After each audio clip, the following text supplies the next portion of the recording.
Willie D Live. What's up, family? Donald Trump, your president, press secretary, Karoline Leavitt, has a message for all of you people out there with TDS. Yeah, you know what it means. Trump derangement syndrome. Yeah, fam. She going in. She wants to let you know that the war has been successful.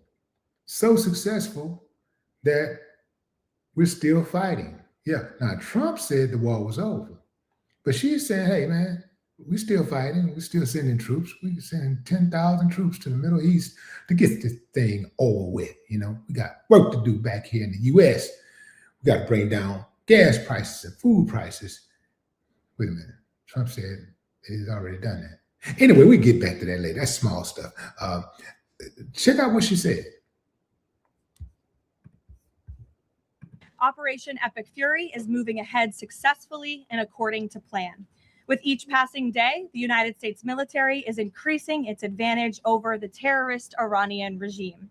More than 11,000 enemy targets have been struck to date, each strike further crippling the regime's offensive and defensive capabilities and creating more leverage for the United States and our allies. Compared to the start of the operation, Iran's ballistic missile and drone attacks are down by roughly 90%. The United States is also decimating the Iranian regime's navy. We have destroyed more than 150 of their naval vessels so far, including 92% of their largest vessels. The Iranian Navy has no vessels operating in major regional waterways and no ability to project naval power, which is why they've been assessed as combat ineffective.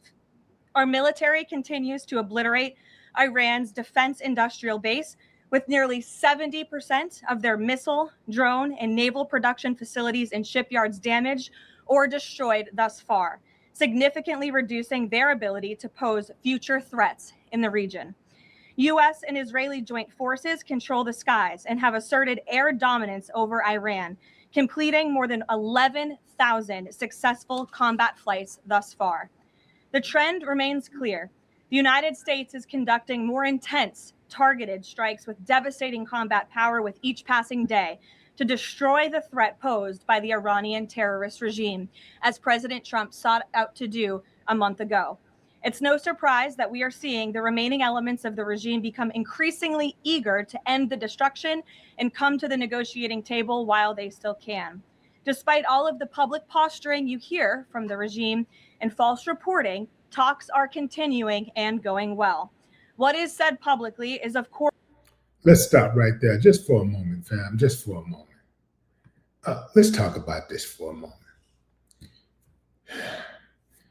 She says that talks are continuing, but they're destroying everything that Iran has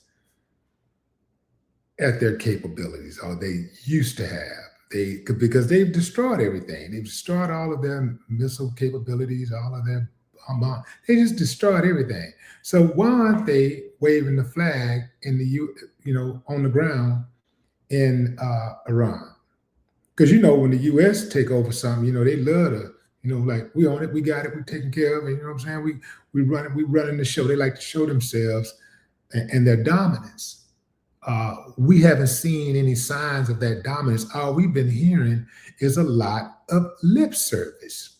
And if I'm going to hear some lip service, I'm not going to believe the people who have historically lied to me.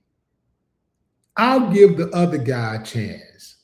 Even if I don't even know the other guy, I would give the other guy a chance, especially if the other guy has a better track record of keeping his word. That's just me. Maybe you on some other type of time, but, I'm just saying, that's just me. Of course, much different than what's being communicated to us privately. As a result, President Trump issued a 10-day pause to postpone planned strikes on Iranian power plants and energy infrastructure. This remains a truly once-in-a-generation opportunity for the regime to make a good deal with the United States, permanently abandon their nuclear ambitions, and stop acting as the world's leading state sponsor of terrorism. If the Iranians reject this golden opportunity, the greatest military in the history of the world continues to stand by to provide President Trump with every option available to ensure this regime continues to pay a grave price. One way or another, Iran will no longer have the credible ability to threaten the United States or our allies, which is, of course, the overall objective and mission the president set out when he launched Operation Epic Fury. Unfortunately, even as President Trump is working hard every single day to protect the United States from foreign enemies, Democrats on Capitol Hill have failed to do the same here at home by keeping the Department of Homeland Security unfunded. Let's stop right there. Working hard every day? Wasn't he just on the golf course the other day? Working hard?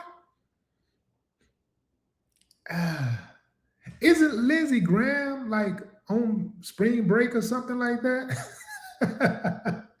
Tony Rock said, Lindsey Graham is a grown man. How is he on spring break?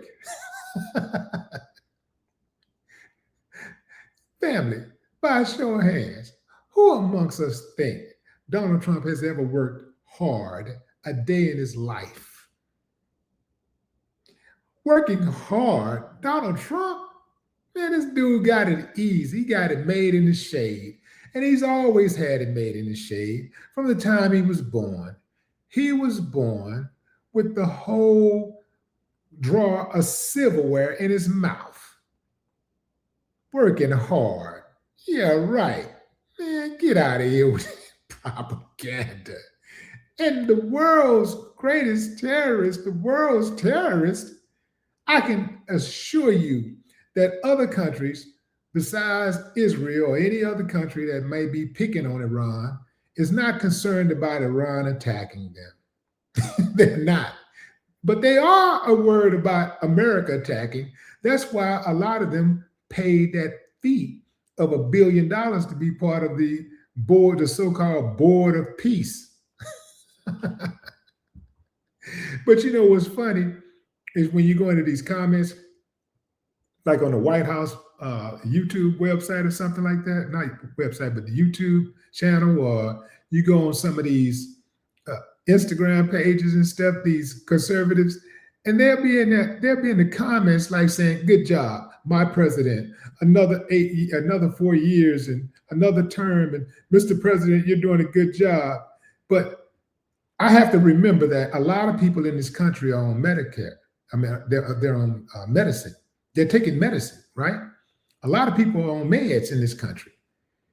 And, you know, they're not well. Look at all the people who give all of that money to these churches, just blindly giving money to churches. And, you know, the pastor act like he's flying and he say, "I'm going to give you a prayer. Just send me some money and I'm going to talk to God for you. I'll be your broker for God to talk to God. I'll get the message over to God for you." And people just handing over money, just people going broke, going into debt, people making loans. Did you know that? There are people out there making loans on behalf of the church. They make the loan and give all the money to the church, give it all to the pastor. Yeah. So I have to remember that there are people out here that are on medicine, that need medicine.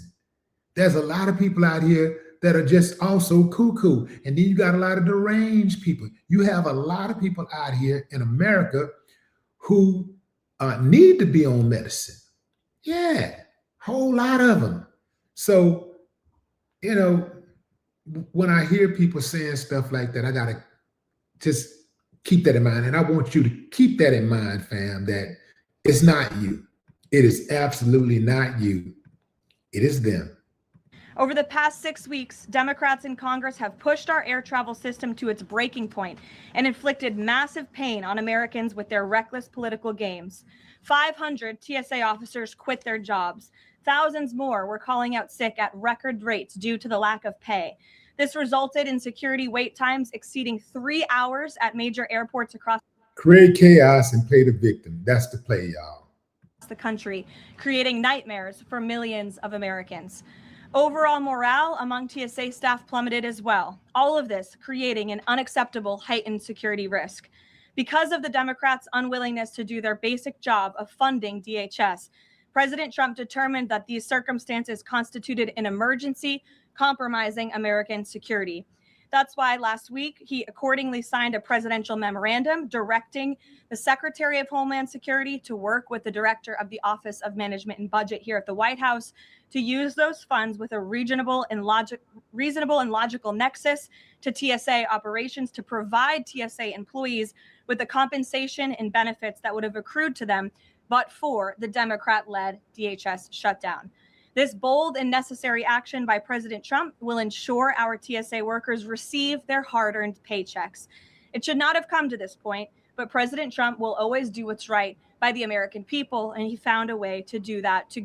Now remember, fam, before Donald Trump became president, he said that a shutdown of the government is the president's fault because the president is tasked with the job of bringing everybody together.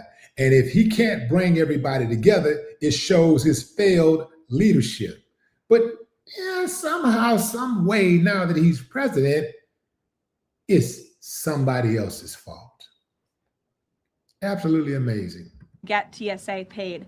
Ensuring that these federal workers who perform critical public safety responsibilities can feed their families, pay their rent, and show up to work is something the president was honored to do. But this moment should be an eye-opening one for the American people. Let's be clear about what is happening. Democrat members of Congress are more than happy to put your safety at risk because they oppose the president's administration and his administration's efforts to enforce our nation's immigration law. Democrats refuse to fund ICE because they want millions and millions of illegal aliens to pour into the country just like they were under the Biden administration. They want murderers and rapists and thugs to remain in your communities rather than be removed by ICE and Border Patrol agents. Y'all hear that lie, fam? That don't even make sense that anybody would want murderers and rapists and killers and, killers, murderers. But that don't even make sense that anybody would want that, right? But because that is a reality, let's blame it on the Democrats. Just everything is going to be their fault. Like there ain't one thing that they have taken responsibility for. They've taken a lot of credit for things, but they haven't taken responsibility for anything. You dig what I'm saying, fam? It's a clear difference. You see, when things go good, they take credit. When things go bad, they don't take responsibility, right? I can't trust them. I can't trust them. And listen, I'm not saying that I trust the Democrats either. I'm just saying that this is on them. They're in power. The Republicans are in power. So this is on them. And quite frankly, fam, I don't trust them as far as I can throw them. The Democrats created this mess. They are the reason for long lines at airports and tens of thousands of employees going without pay. Once again, President Trump is cleaning up their mess because he cares more about the American people than destructive, petty, partisan politics. With that, I will take your questions today. Here in our new media seat, we have Willie Lyman. Thank you for being here. And why don't you kick us off? Thank you. Happy Easter. Thank you. So I'm sure y'all heard enough lies for the day, fam. That covered everything. But I'm going to say this, family. The truth is the opposite of what you hear. I'm talking about damn near every time these people open their mouths. Like, the truth is the opposite. So if you want to know what the truth is, you got to get out of your feelings, take away the emotions, and just listen. And then whatever you hear them say, just flip it over. And that's the truth. No more talk.